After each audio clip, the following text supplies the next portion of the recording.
Bizlər bir məlumatı öyrəndikdən sonra onu mütəmadi olaraq təkrar etməzsək unuduruq.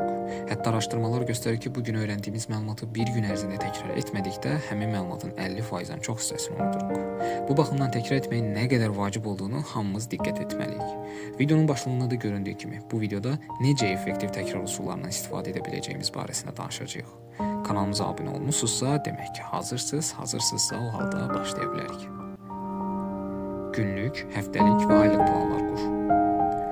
Böyük nəticələr və böyük işlər hər zaman bir plana, bir sistemə bağlıdır. Plan quraraq həm daha sürətli təkrar prosesini yerinə yetirə bilər, həm də hər şeyin idarə etmədə olduğu hissi sizin daha da öz güvəninizi artıracaq. Qeyd dəftəri. Mövzuları oxuduqca özünüz üçün qısa qeydlər götürün. Götürdüyünüz qeydlər çalışın öz cümlələrinizdə ifadə edin. Bu, mövzunu daha rahat və daha sürətli təkrar etməyinizə faydalı olacaq. Səsli qeyd. Bir çoxlarınız gündəlik olaraq yol gedərkən musiqilər və podkastlar dinləyir. Əgər oxuduğunuz mövzunun icmalını səsli olaraq qeyd etsəniz və hətta bunu hekayələşdirilmiş formada etsəniz, yol getdiyiniz zaman bu hekayələri rahatlıqla dinləyə bilərsiniz. Düşünürəm bu olduqca maraqlı yöntəmdir. Öyrəndiyini öyrət. Bir məlumatı daha yaxşı öyrənməyin yolu həmin məlumatı kimlərəsə öyrətməkdir.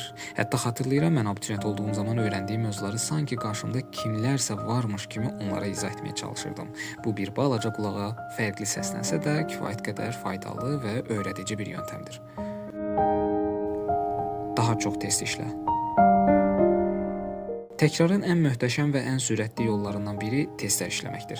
Testlər işlədikcə doğru bildikləriniz möhkəmlənir, bilmədiyiniz suallar olduqca yeni nələrsə öyrənir və hətta ən önəmlisi, daha çox sual nümunələrlə qarşılaşdığınız üçün imtahana daha hazırlıqlı ola bilərsiniz.